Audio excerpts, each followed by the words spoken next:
Estoy grabando.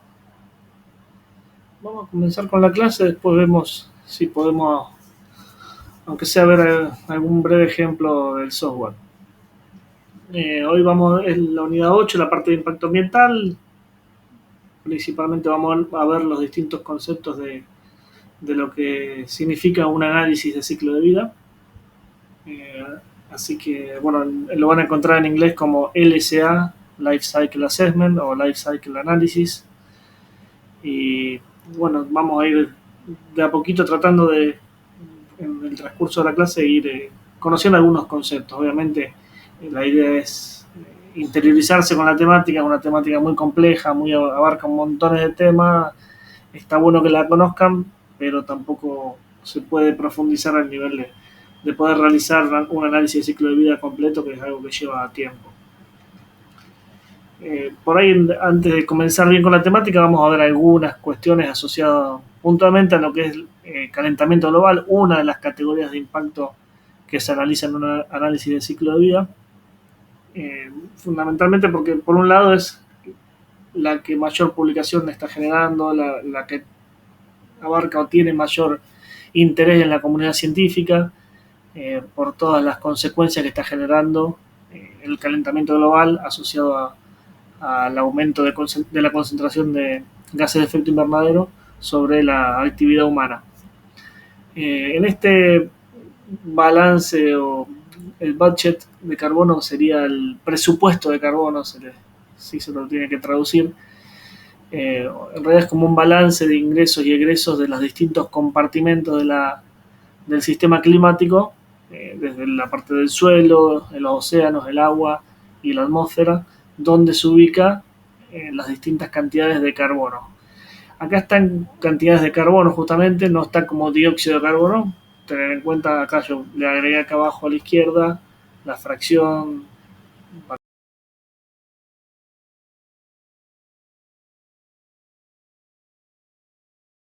El 27% sería carbono. Por lo tanto, si tenemos 9,6 gigatoneladas que se emiten por la combustión de combustibles fósiles por año, al menos en el año 2022, si lo quisiéramos pasar a dióxido de carbono, hay que dividirlo por 0,2727 y vamos a tener que 9,6 equivale a 35 gigatoneladas de dióxido de carbono, que es aproximadamente lo que se viene emitiendo cada año a nivel global. Esto sería toneladas por 10 a la 9. Fíjense que 9,6 es lo que se emite y miren la cantidad de reservas, es bastante más. O sea, tenemos, yo no habría que hacer bien la cuenta, pero no llega a 1000 si no me equivoco, pero no le falta mucho. Es decir, que hay prácticamente 100 veces más reservas de lo que se emite por año. Entre gas natural o reservas de gas, reservas de petróleo y reservas de carbón, con un número muy importante en total en lo que respecta a las reservas de carbón. A su vez podemos ver que por el cambio de uso de la tierra, ese solo hecho genera 1,2 gigatoneladas por año. Un bosque que se deforesta para producir agricultura, un pastizal que se interviene para hacer ganadería o para hacer agricultura. Bueno, todos los cambios en el uso del suelo que generan o provocan que el carbono que se encontraba en ese suelo sea liberado a la atmósfera, totalizan, son estimaciones, ¿no es cierto? Esto totaliza un número de 1,2 gigatoneladas. A su vez, los suelos, o el suelo, la tierra, los bosques, la vegetación, absorbe en ese año 2022, absorbió alrededor de 3,1 gigatoneladas. En la vegetación hay 450 gigatoneladas almacenadas. En los suelos tenemos 1700 gigatoneladas, en el permafrost unas 1400, tenemos las costas, los ríos, un número más chico que se va también reciclando. En los sedimentos superficiales, otros 1750 gigatoneladas. Hay mucho también en el carbono orgánico que hay en los océanos, en el fitoplancton y Y bueno, y el número más importante, más grande, fíjense, de todos estos valores, es el carbono disuelto en los océanos. Estamos hablando de 37.000 gigatoneladas, ahí disuelto allí. Y el océano absorbió en ese año 2,9. El carbono que había en la atmósfera pasó a formar parte del océano, de este stock de 37.000. La atmósfera ese año recibió o almacenó 5,2 gigatoneladas. Ese es un número importante. Ahí tiene 875, pero aumentó en 5,2, y ese aumento anual que se viene dando es el que genera que cada vez la atmósfera tenga más dióxido de carbono y otros gases de efecto invernadero. En este caso solamente el presupuesto lo toma solo en cuenta el carbono. Bueno, ese carbono que está en la atmósfera formando parte del dióxido de carbono es el responsable de buena parte del efecto invernadero que viene aumentando anualmente y que viene generando temperaturas cada vez más altas, con las consecuencias en los distintos ámbitos que hemos ido viendo, las distintas noticias que vemos, efectos de cada vez olas de calor más intensas, eventos de precipitaciones más intensos, y en algunas regiones de sequía se dan con más frecuencia estos eventos de mucha precipitación o de escasez de precipitación. Se da cada vez con más frecuencia eventos de altas temperaturas. Todo esto asociado a este factor de aumento de emisiones de gases de efecto invernadero. Si sumamos, en realidad suman 9,6 más 1,2 más 5, perdón, 9,6 más 1,2, y restamos las salidas, que son 3,1 que van a la vegetación, 5,2 que van a parar a la atmósfera y 2,9 que van al océano. Eso debiera dar 0, pero no da, por un error que da un imbalance, un desbalance. La ecuación por las estimaciones de 0,3. En esta publicación al menos así lo muestran.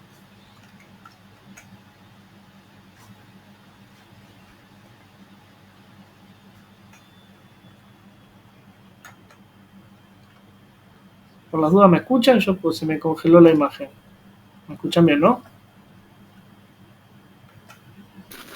Sí, profe, te escuchamos. Bueno, gracias.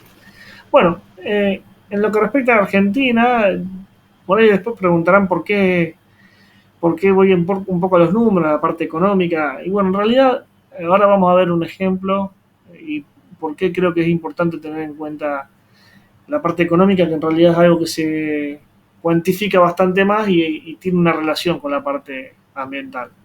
El complejo sojero en Argentina es el principal responsable de los ingresos de divisas.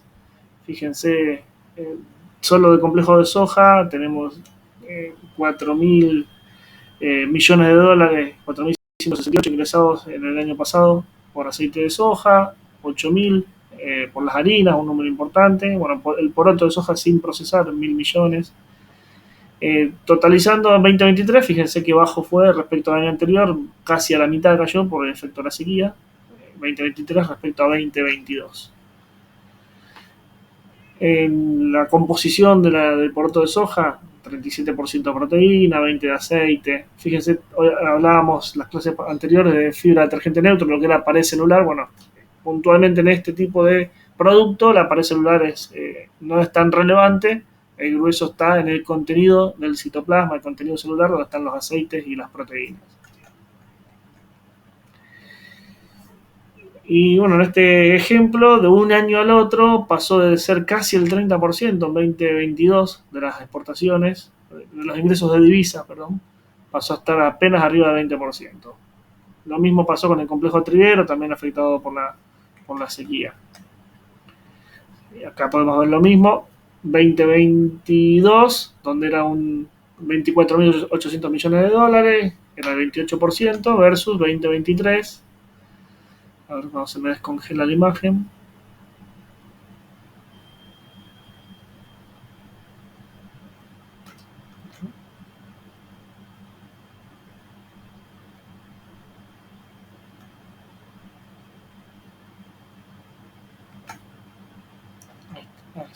En 2023, bueno, se achicó proporcionalmente, pasó al 20%.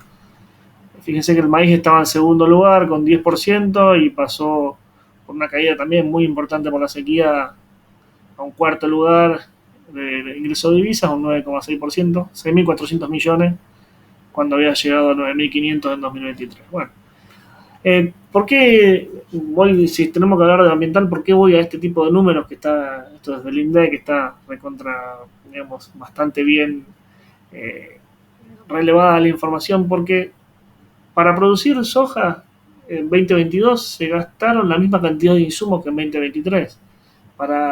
Se usar una cantidad de herbicida, cantidad de fertilizante, y cada uno de esos insumos tiene su impacto ambiental.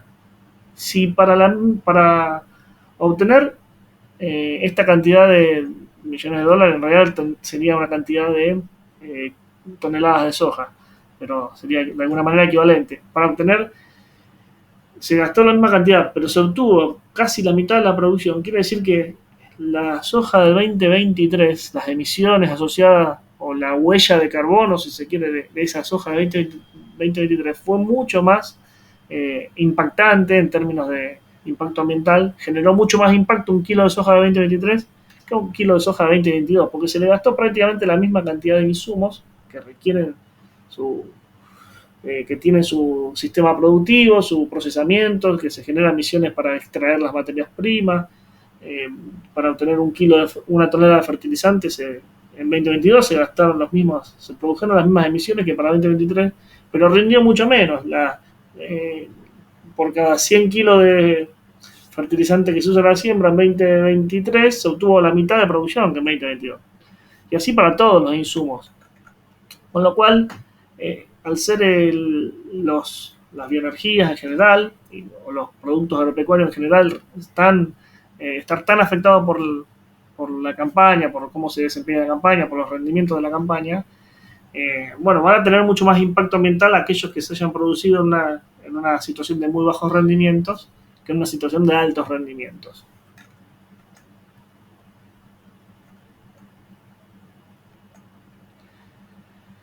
Bueno, en torno a la producción de biocombustibles, algo ya hemos hablado, las cuestiones de debate asociadas a la seguridad alimentaria, el uso de tierras para producir alimentos que se están usando para producir bioenergía. Esta placa creo que se las había mostrado ya en la primera clase, no sé si la recuerdan, de esta vieja publicación donde usando todos los cereales para producir bioetanol se alcanzaría apenas el 57% de la energía de las naftas, no sé si lo recuerdan. Es decir, si nos quedáramos sin maíz, sin arroz, sin sorgo, sin trigo, si todo eso se utilizara para producir bioetanol, no alcanzaría para resolver ni siquiera el problema de las naftas, ¿no es cierto? Entonces, bueno, ese es uno de los temas de debate en la seguridad alimentaria y cuánto puede aportar este tipo de biocombustibles de primera generación a resolver la problemática energética. Pero más que nada me interesaba mostrar la otra cuestión, la de cambio en el uso del suelo, que ya veían que en el presupuesto de carbono parte de las emisiones es por el cambio en el uso del suelo, y cómo se lo analiza esto. Desde lo que es análisis de ciclo de vida, nosotros tenemos que siempre plantear algún escenario actual y contrastarlo con un escenario alternativo. Si, por ejemplo, queremos plantear la producción tenemos una zona donde se produce maíz en un país, en una región, y en otra región alejada se produce esta cantidad de maíz, 3 unidades aleatorias, unidades arbitrarias, en una región 2.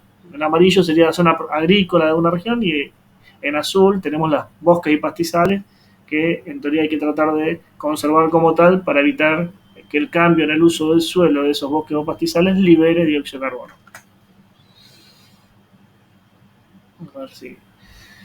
Nosotros podemos producir biocombustibles de varias maneras. O entramos para no afectar en la región 1, no queremos afectar la producción de alimentos y se interviene un bosque pastizal para generar bioenergía con la consecuente emisión de carbono por el solo hecho de cambiar el uso de la tierra, donde esa tierra era un pastizal o un bosque que estaba permanentemente cubierto, lo intervenimos, empezamos a ararlo, a trabajarlo, y bueno, ese solo movimiento del suelo genera emisiones por el cambio directo en el uso del suelo, es decir, que ese biocombustible tiene emisiones asociadas directas porque se cambió el uso del suelo, que era un bosque, un pastizal, se lo transformó y ese cambio de uso del suelo, cambio directo, genera emisiones.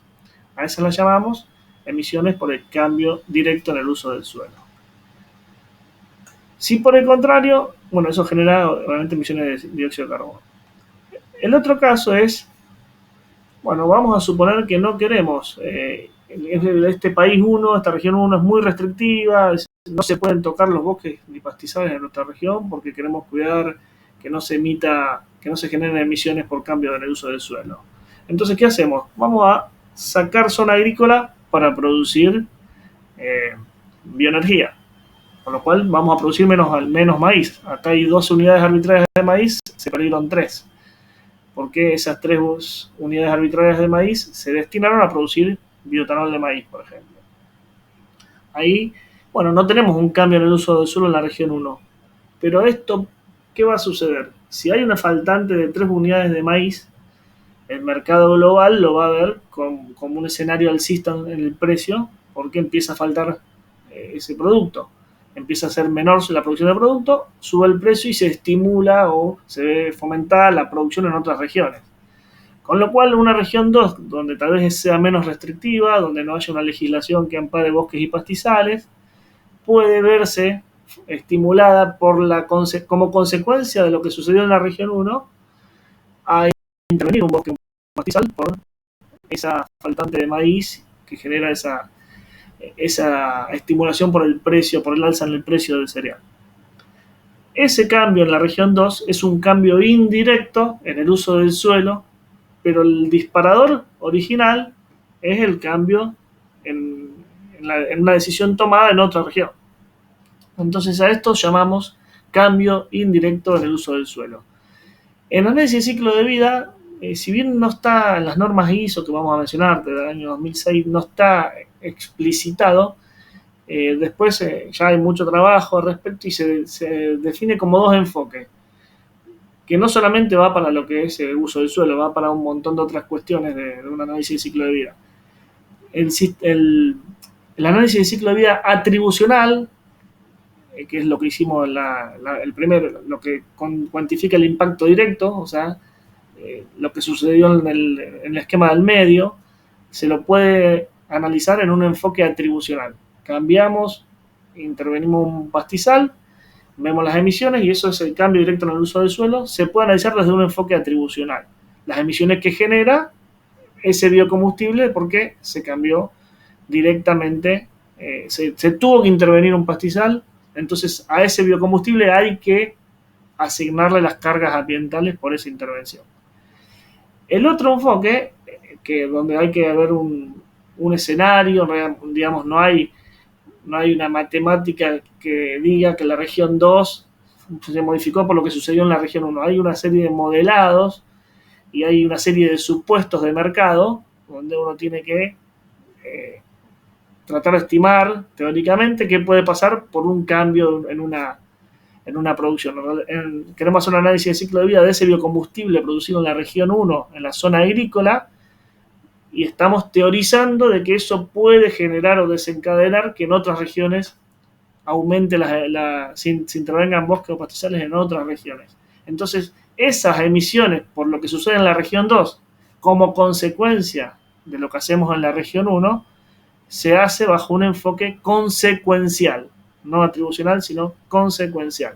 Es un análisis de ciclo de vida consecuencial porque estamos teorizando qué va a suceder en el mercado como consecuencia de esta decisión de recortar la producción agrícola para aumentar la producción de biocombustible en una región 1.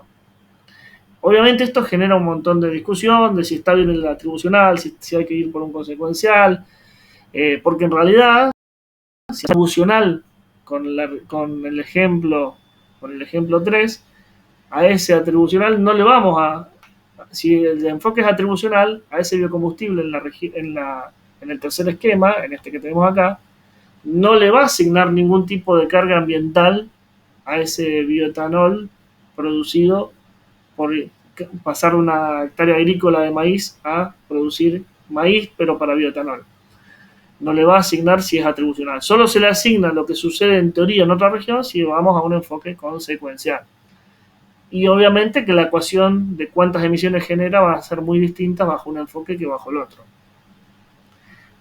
Bueno, obviamente esto genera, imagínense el típico ejemplo de Estados Unidos, que un tercio de su maíz lo usa para bioetanol, podría ser perfectamente este ejemplo.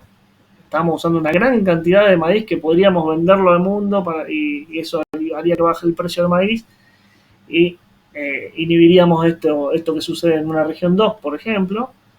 Y bueno, si usamos un enfoque atribucional, ese maíz no tiene ninguna emisión asociado a que en otro país hagan una intervención de un bosque o pastizal. Y ahí hay una cuestión también un poco, no solo conceptual, sino también ética. Pero si vamos con un enfoque consecuencial, las emisiones de ese bioetanol de maíz, considerando que pueda esto suceder, va a ser más altas, obviamente.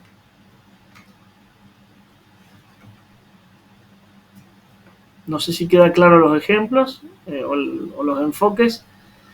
Después, cualquier cosa, ya que estamos con lo atribucional y consecuencial, en mi tesis creo que algo tengo más adelante de mi tesis, yo planteaba en mi tesis usar pastizales naturales, pero sin modificarlos, cosechar un pasto de un pastizal natural para obtener bioenergía. Ese pasto que se cosecha no cambia, no deja de ser un pastizal, no hay un cambio en el uso del suelo, simplemente hay una cosecha y esa biomasa se aprovecha. ¿Y qué se evita? En realidad se plantea, esos pastizales hoy día se están quemando, cada 2 o 3 años se queman. Los propietarios de ese campo queman ese pastizal para aprovechar el rebrote para un sistema ganadero. La propuesta es, se lo quema porque pierde calidad de forraje y se quema para que ingrese más la radiación solar a los estratos más bajos y se genera un rebrote de mayor aprovechamiento ganadero. Bueno, el planteo es, si en lugar de quemarlo se cosecha y se aprovecha como fuente de bioenergía, tenemos la ventaja de rebrote, no tenemos las emisiones asociadas a esa quema de pastizal, entonces, ¿cuál es desde un punto de vista consecuencial el enfoque? Y se genera se evita una emisión, se evita una quema. En realidad, en el esquema que mostraba ya acá, se está evitando intervenir en otra región como proceso evitado que se intervenga un bosque o pastizal. En el ejemplo de mi tesis era, se evitaría una quema, es un proceso evitado.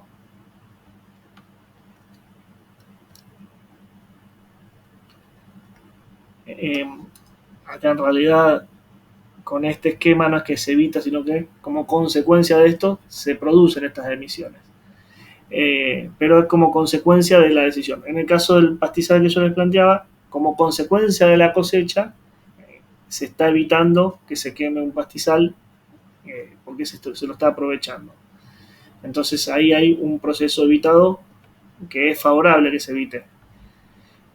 En este caso, como consecuencia aparece un proceso nuevo, más que un proceso evitado, aparece un proceso nuevo que genera emisiones, que es esta intervención de otro bosque o pastizal.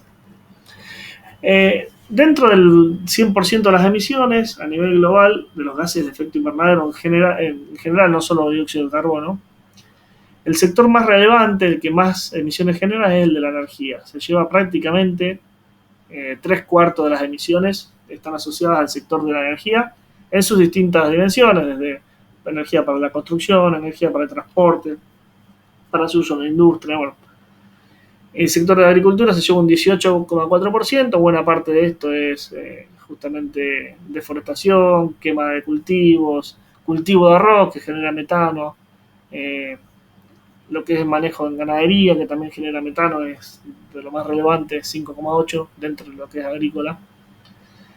Así que, bueno, así están más o menos repartidos las emisiones. El sector de la energía es, por lejos, el más relevante en cuanto a las emisiones de gases de efecto invernadero.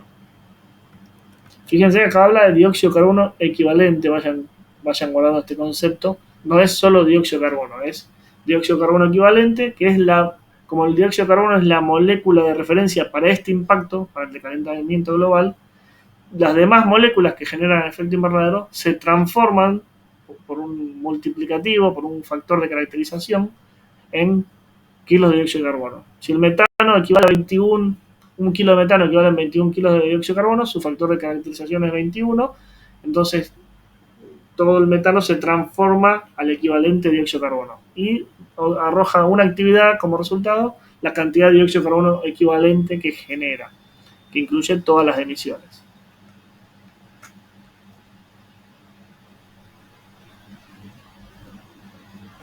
Bueno, esta en realidad es un poco el mismo conceptualizar un poco, algo ya hemos mostrado, el aumento del uso de energía fósil, los distintos sectores, lo de la energía que es prácticamente 3/4 y cómo viene incrementándose. Y esto mismo, bueno, es los mismos datos anteriores pasados a español de la misma base de datos, así que no hace falta profundizar mucho más.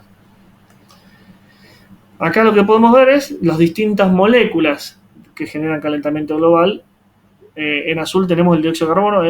Para cada categoría de impacto se usa como referencia aquella molécula que es más relevante. Como el 64% del efecto invernadero es debido al dióxido de carbono, 65, 64, dependiendo del año. Por eso es que esta es la molécula de referencia para esta categoría de impacto. Tenemos luego por el cambio de uso del suelo en amarillo, por el metano el 18% y bueno, otros gases también relevantes. Y vemos acá cómo han aumentado de 1990 a 2019 cada uno de estos gases. Acá sería, si lo dividimos por 100, se multiplicó por 3,54 los gases fluorinados, se multiplicaron por 1,67 el FFL, que no me acuerdo acá cuáles de estos eran. Creo que estaban por acá. Esto de acá sería dióxido de carbono de FFL, pero no me acuerdo de la sigla. Sí, es como gas, claro, de fossil fuel. FFL es por combustibles fósiles. Pasaron de ser de 38 que había en este caso, 38 gigatoneladas, aumentaron, en 2019 eran 38 gigatoneladas, desde 1990 aumentaron 15, estaban en 20 y algo, pasaron a 38, se multiplicó por 1,67 las emisiones de dióxido de carbono por combustibles fósiles. Bueno, y así para cada uno de estos gases. Obviamente esto en el contexto de... Acá lo que se puede mostrar como interesante son las distintas crisis, cuánto por la pandemia se estima que ese año se emitieron un 5% a 6% menos por la pandemia, por la merma en la actividad, pero bueno, sigue, no sirvió para revertir la tendencia, porque esto rápidamente se acomodó y ahora sigue en aumento. Y acá tenemos el registro desde que se empiezan a medir en Mauna Loa, una montaña donde se toman ya hace varias décadas la concentración de dióxido de carbono en la atmósfera, donde se ven esas oscilaciones es la estacionalidad, porque tenemos generalmente mayor dióxido de carbono en el invierno, que es el momento donde la vegetación está menos activa. En primavera-verano, cuando la vegetación absorbe más dióxido de carbono, esto es hemisferio norte, cuando es primavera-verano en hemisferio norte, la vegetación crece más activamente y absorbe más el dióxido de carbono y baja. Por eso tenemos estos ciclos estacionales a lo largo del año. Bueno, en este contexto aparecen iniciativas como la iniciativa de emisiones cero para 2050, obviamente una iniciativa sumamente optimista, ya que al ritmo que estamos actualmente difícilmente se pueda cumplimentar estos objetivos, pero bueno, plantea que los fósiles, las distintas fuentes fósiles tienen que disminuir en estas proporciones. Del lado izquierdo, las fuentes fósiles, del lado derecho, las distintas energías renovables para reemplazarlo. Entonces, ¿en qué se basa el desarrollo sostenible? Bueno, para alcanzar el desarrollo sostenible hay que tener obviamente un alto índice de desarrollo humano. Hay países que tienen alto desarrollo humano, valores, fíjense, bueno, lo que es el oeste de Europa, Japón, etcétera. Pero hay que alcanzar estos índices de desarrollo humano elevados con bajas emisiones de gas efecto invernadero per cápita. Entonces, ¿de qué manera se puede alcanzar? Manteniendo el desarrollo humano alto, pero bajando emisiones, es una forma, y obviamente en el caso de países con bajo desarrollo humano, aumentar el desarrollo humano sin que eso implique aumentar las emisiones, ir de izquierda a derecha.